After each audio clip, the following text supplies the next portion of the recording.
दक्षिण उत्तर ओम सस्तिष्ठादि सहस्राणाम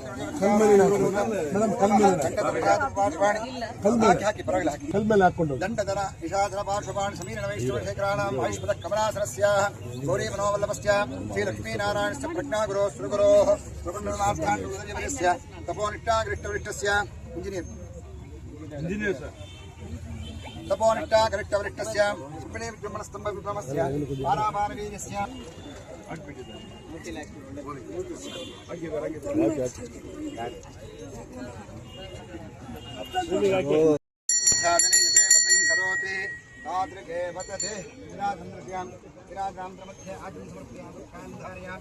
नमस्कारोमि रमण गोविंद रमण गोविंद अंजनेय वरद गोविंद पार्वती पतये हर हर महादेव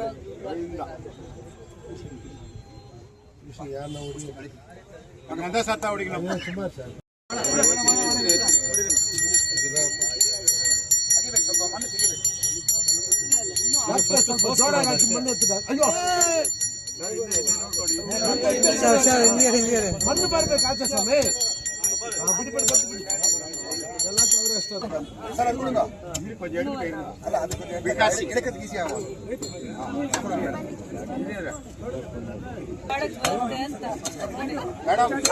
पूजे ಮಾಡಿದ್ದೀನಿ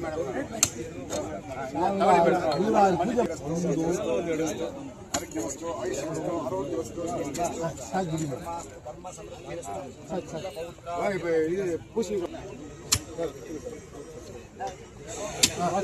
कई ಸ್ವಲ್ಪ ಮೇಡಮ್ ದಾರಿ ಬಿಡ್ಬೇಕು ನೀವು ಕೈ ಮೇಡಮ್ ಮಟ್ಟ ಬರ್ತೀರಾ ಸರ್ ಇದು ಇವ್ರ ಬ್ಲಾಕ್ ಅಲ್ಲ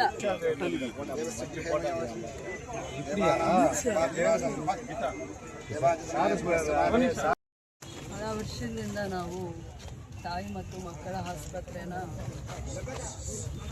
ಅಡ್ವಾನ್ಸ್ ಟೆಕ್ನಾಲಜಿ ಇರೋವಂಥ ಆಪ್ರೇಷನ್ ಥಿಯೇಟರ್ ಇರಬೇಕು ಮತ್ತು ತುಂಬ ವರ್ಷದ ಹಳೆ ಕಟ್ಟಡ ಇದು 100 ಇಯರ್ಸ್ ಓಲ್ಡ್ ಸ್ಟ್ರಕ್ಚರ್ಸ್ ಇದೆ 100 ಇಯರ್ಸ್ ಆಗಿದೆ ಈ ಬಿಲ್ಡಿಂಗ್ಗೆ ಮತ್ತು ಯಾರಾದರೂ ಬಂದಾಗ ತಾಯಿ ಮತ್ತು ಮಗುವಿನ ಆರೋಗ್ಯದ ಹಿತದೃಷ್ಟಿಯಿಂದ ತುಂಬ ಅಡ್ವಾನ್ಸ್ ಟೆಕ್ನಾಲಜೀಸ್ನ ಯೂಸ್ ಮಾಡಬೇಕು ಅಂತ ದೃಷ್ಟಿಯಿಂದ ನಾವು ಸರ್ಕಾರಕ್ಕೆ ಪದೇ ಪದೇ ತಾಯಿ ಮತ್ತು ಮಕ್ಕಳ ಆಸ್ಪತ್ರೆನ ಅಪ್ಗ್ರೇಡ್ ಮಾಡಿ ಅಂತ ನಾನು ಪ್ರಸ್ತಾವನೆ ಇಡ್ತಾ ಇದ್ದೆ.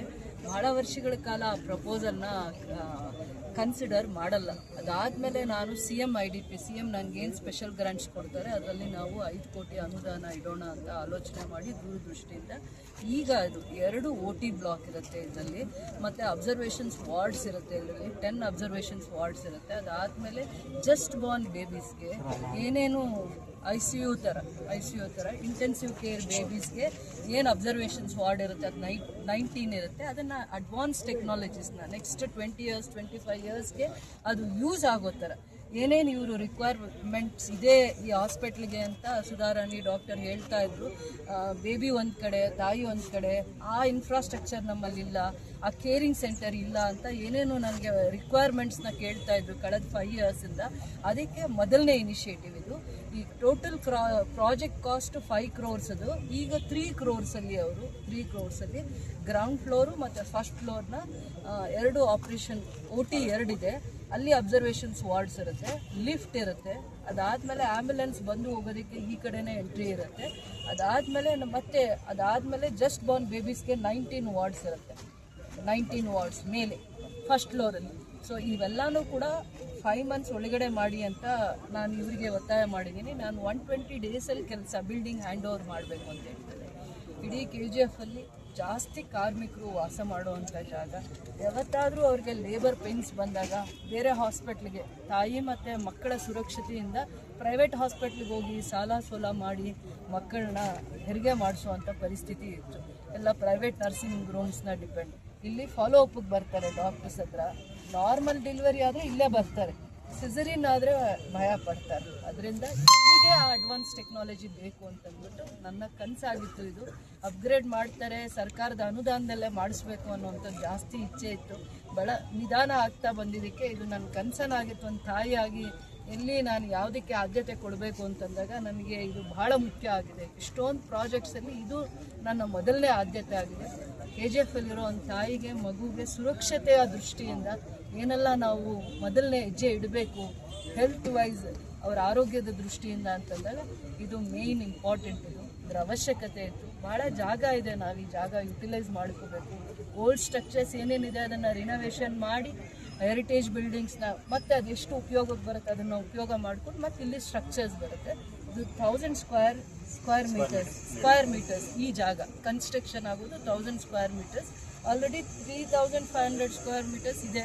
ಬಟ್ ಅದು 100 ಇಯರ್ಸ್ ಓಲ್ಡ್ ಇರೋದ್ರಿಂದ ಮುಂದೆ ನಾನು ಸರ್ಕಾರಕ್ಕೆ ಈಗ ಇದು 100 ಬೆಡೆಡ್ ಇದೆ, ಮುಂದೆ ನಾನು 150 ಬೆಡೆಡ್ ಬೇಕು ಅಂತ ನಾನು ಅಪ್ಗ್ರೇಡ್ ಮಾಡಲಿಕ್ಕೆ ಮಿನಿಸ್ಟ್ರನ್ನ ಕರ್ಕೊಂಬರೋ ಅಷ್ಟರಲ್ಲಿ ಇವ್ರೊಂದು 3 ಮಂತ್ಸಲ್ಲಿ ಅದು ಪೂಜೆಗೆ ಇನಾಗ್ರೇಷನ್ಗೆ ಮಿನಿಸ್ಟ್ರನ್ನ ಕರ್ಕೊಂಬರೋವಾಗ ನನ್ನ ಮೊದಲನೇ ಒತ್ತಾಯ ಆಗಿರುತ್ತೆ MCHನ ಅಪ್ಗ್ರೇಡ್ ಮಾಡಿ ಮತ್ತು ಜನರಲ್ ಹಾಸ್ಪಿಟಲ್ನ ಅಪ್ಗ್ರೇಡ್ ಮಾಡಿ. ಸೊ ದ್ಯಾಟ್ ನಮ್ದು ಈಗ ಆಲ್ರೆಡಿ 280 ಬೆಡೆಡ್ ಇದ್ದೀವಿ.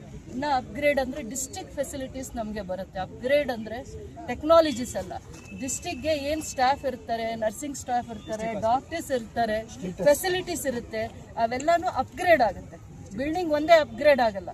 ಸೊ ಅದು ಇವತ್ತು ಆಲ್ರೆಡಿ ನಮಗೆ 280 ಬೆಡೆಡ್ ಅಂದರೆ ಇಲ್ಲಿ 100 ಬೆಡ್ ಮತ್ತು 150 ಬೆಡ್ ಜನರಲ್ ಹಾಸ್ಪಿಟಲು, ED ಹಾಸ್ಪಿಟ್ಲಿಂದ 30 ಇರೋದ್ರಿಂದ 280 ಬೆಡ್ಡಲ್ಲಿ ನಾವಿದ್ದೀವಿ.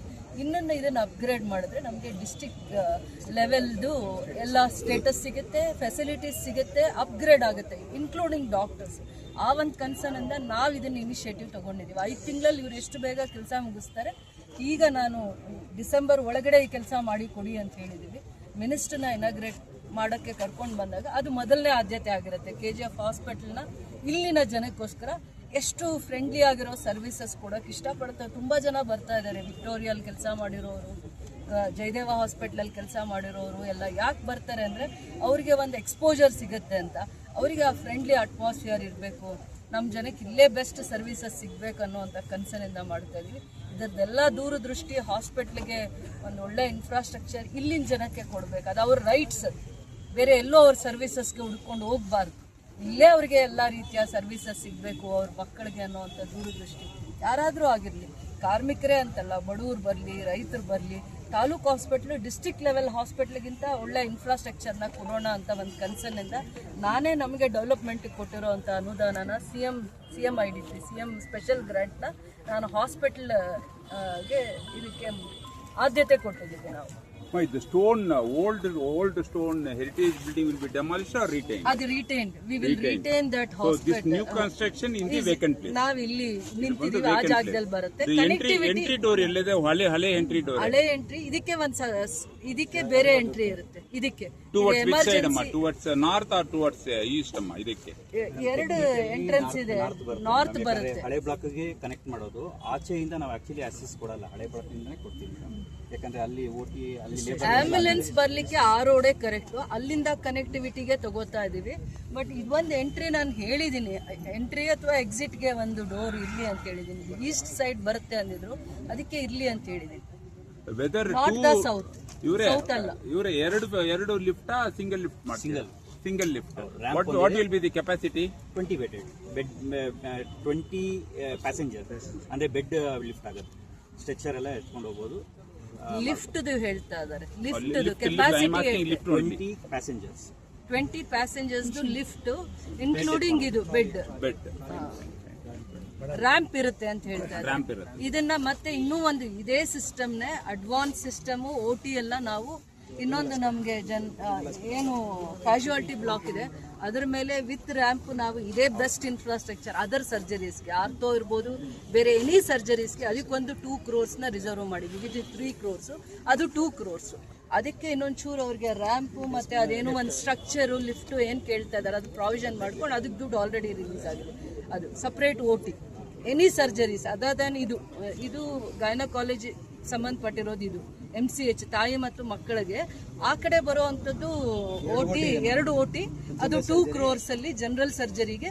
ಅದನ್ನು ಕೂಡ 1 floor ಅಲ್ಲಿ ಮಾಡ್ತಾ ಇದೀವಿ. ಅದಕ್ಕೆ ರ್ಯಾಂಪ್ ಇರಲಿಲ್ಲ, ಹೊಸ ಯೂನಿಟ್ ಏನಿದೆ ಕ್ಯಾಶುಯಾಲಿಟಿ ಬ್ಲಾಕ್ ರ್ಯಾಂಪ್ ಮಾಡಿಕೊಂಡು ಮತ್ತೆ ಇದೇ ಥರದ್ದೇ ಒಂದು ಸ್ಟ್ರೆಚರ್ ಮೂವ್ ಮಾಡುವಂಥ ಒಂದು ಲಿಫ್ಟ್ ಪ್ರಾವಿಷನ್ ಮಾಡಿಕೊಂಡು ಅದಕ್ಕೆ 2 crores ಆಲ್ರೆಡಿ ರಿಸರ್ವ್ ಆಗಿದೆ. ಟೆಂಡರ್ ಪ್ರೊಸೆಸ್ ಕೂಡ ಆಗಿದೆ. ಅದ್ರ ಮೇಲೆ ಮಾಡ್ತಾ ಇದ್ದೀವಿ. ಸ್ವಲ್ಪ ಆ ಸ್ಪೇಸ್ನ ನೀಟಾಗಿ ಉಪಯೋಗ ಮಾಡ್ಕೊಳ್ಳೋಣ ಅಂತ. ಅದಕ್ಕೋಸ್ಕರನೇ ಡಿಸೆಂಬರ್ ವರೆಗೂ ವೆಯ್ಟ್ ಮಾಡಿ ಈ ಸ್ಟ್ರಕ್ಚರ್ಸ್ ಮುಗ್ದೋಗ್ಲಿ. ಅದಾದ್ಮೇಲೆ ಇದಕ್ಕೆ ಮಾನ್ಯತೆ ಕೊಡಿ ಅಂತಂದ್ರೆ ಸ್ಟಾಫ್ ನರ್ಸು 4 ಜನ ಕೊಡಿ 10 ಜನ ಕೊಡಿ ಡಾಕ್ಟರ್ಸ್ನ ಕೊಟ್ಟಿದ್ದಾರೆ. ಆದ್ರೆ ನಮಗೆ ಸ್ಟಾಫು ಮೇಂಟೆನೆನ್ಸ್ ಮಾಡುವಂತ ನರ್ಸಿಂಗ್ ಸ್ಟಾಫ್ ಎಲ್ಲ ಬೇಕಾಗಿರೋದ್ರಿಂದ ನಾವು ಸರ್ಕಾರಕ್ಕೆ ಪ್ರಸ್ತಾವನೆ ಮಾಡ್ತಿರೋದು ನಮ್ಮಲ್ಲಿ 280 ಬೆಡ್ಗಿಂತ ಜಾಸ್ತಿ ಇವಾಗಿರೋದ್ರಿಂದ ಮೋರ್ ದೆನ್ 320 ಬೆಡ್ ಕೌಂಟ್ ಆಗೋದ್ರಿಂದ ನಮ್ದು ಮತ್ತೆ ಡಿಸ್ಟ್ರಿಕ್ಟ್ ಹಾಸ್ಪಿಟಲ್ ಈಕ್ವಲೆಂಟ್ ಸೇಮ್ ಇರೋದ್ರಿಂದ ಅದ್ರ ಸ್ಟೇಟಸ್ ನಮಗೆ ಕೊಡಿ ಅಂತ ನಾವು ರಿಕ್ವೆಸ್ಟ್ ಮಾಡ್ತೀವಿ. District level madam MRI CT scan ತುಂಬಾ ಇಂಪಾರ್ಟೆಂಟ್ ಇದೆ. ಅವೇ ನೆಕ್ಸ್ಟ್ ಬರೋದು ಬರೋವರೆಗೂ ವೆಯ್ಟ್ ಮಾಡೋಣ. ಐಸಿಯು ರೆಡಿ ಮಾಡಿದ್ದಾರೆ, ಅದು ಅರ್ಧದಲ್ಲಿ ನಿಂತಿದೆ. ಹಾರ್ಟ್ ಅಟ್ಯಾಕ್ ಪೇಷಂಟ್ಸ್ ಗೆ ಫಸ್ಟ್ ಏಡ್ ಇಲ್ಲಿ ಕೊಟ್ಬಿಟ್ಟು ಆಮೇಲೆ ಕಳಿಸೋ ತರ ಡಾಕ್ಟರ್ ಸುರೇಶ್ ಅವರು ಹೇಳಿದ್ರು. ಬಟ್ ಆ ಬಿಲ್ಡಿಂಗ್ ಎಲ್ಲ ICU ಏನು ಆಗಿಲ್ಲ. ಇವ್ರಿಗೆ ಹಾರ್ಟ್ ಅಟ್ಯಾಕ್ ಪೇಷಂಟ್ಸ್ ಬಂದ್ರೆ ಅವ್ರಿಗೆ ಫಸ್ಟ್ ಏಡ್ ಕೊಡಕ್ಕೆ ಫೆಸಿಲಿಟಿನೇ ಮೇನ್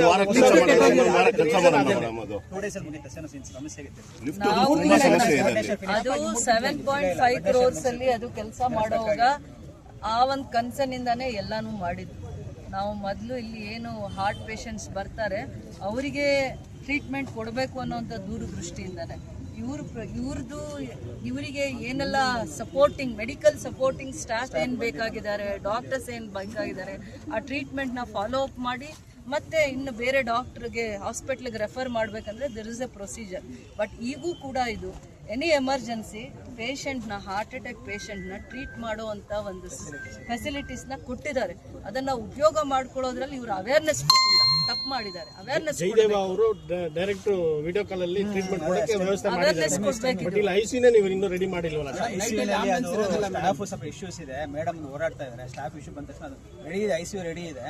ಸ್ಟಾಫ್ಗಳು ಬಂದ ತಕ್ಷಣ ಸ್ಟಾಫ್ಗೆ ಟ್ರೈನಿಂಗ್ ಕೊಟ್ಟು ಅಲ್ಲಿ ಟ್ರೀಟ್ಮೆಂಟ್ ಶುರು ಮಾಡಬೇಕು. ಇವರು ಇನ್ಸಫಿಷಿಯಂಟ್ ಸ್ಟಾಫ್ ಅಂತ ಎಲ್ಲಾ ರೆಸ್ಪಾನ್ಸಿಬಿಲಿಟೀಸ್ ಒಂದೇ ತಗೊಳ್ಳೋದಕ್ಕೆ ಬರ್ಡನ್ ಮಾಡ್ಕೊಳ್ಳೋದಕ್ಕೆ ರೆಡಿ ಇಲ್ಲ. ಅದಕ್ಕೆ ಇವ್ರ ರೆಸ್ಪಾನ್ಸಿಬಿಲಿಟೀಸ್ನ ಶೇರ್ ಮಾಡಬೇಕು.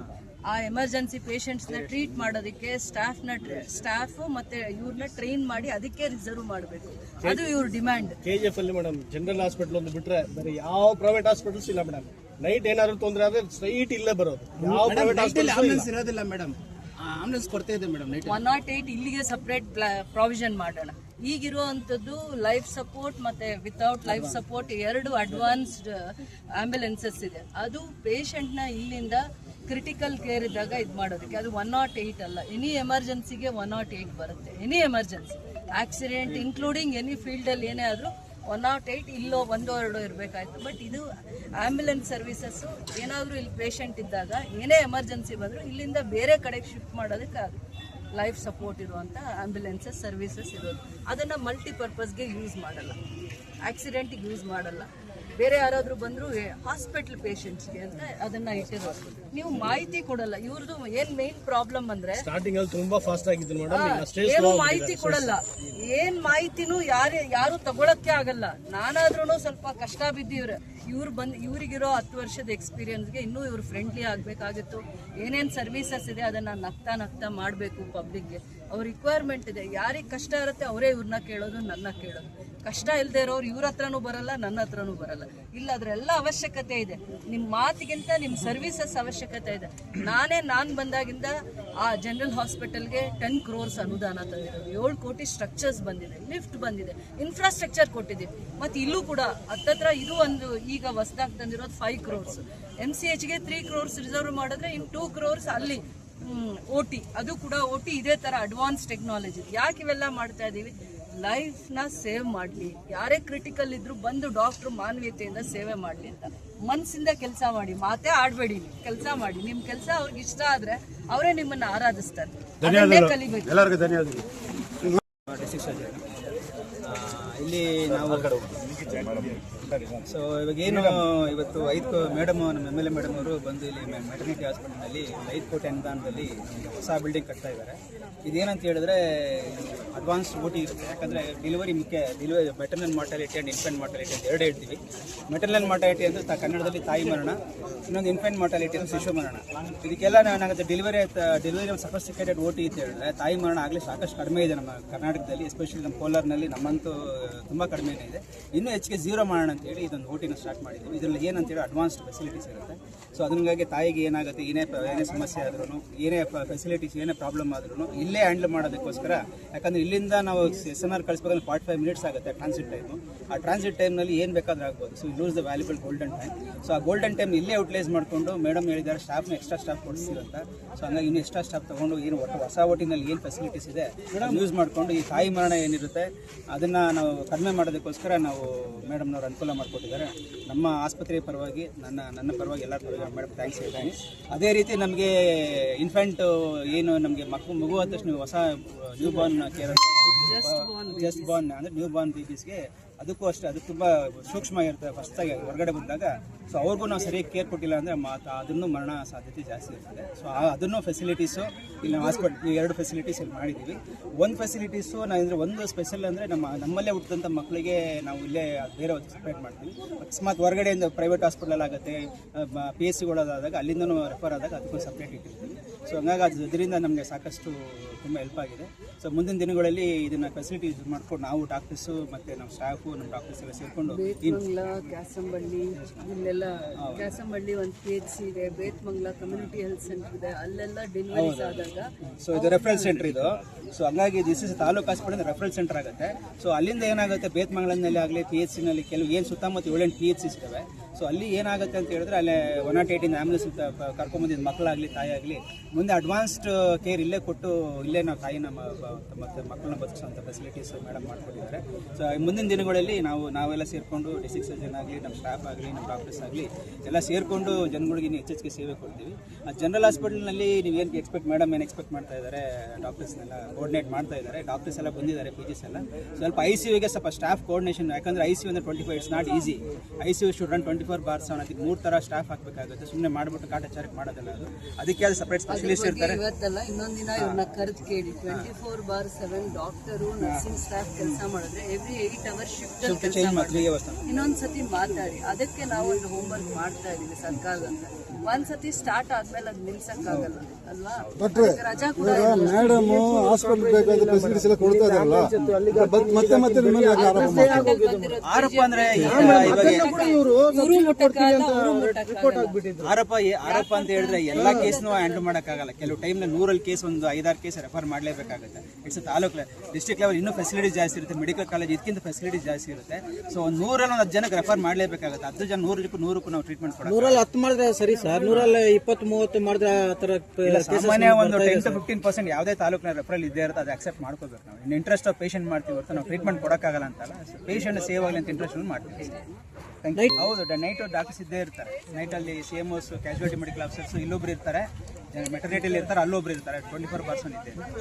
Thank you.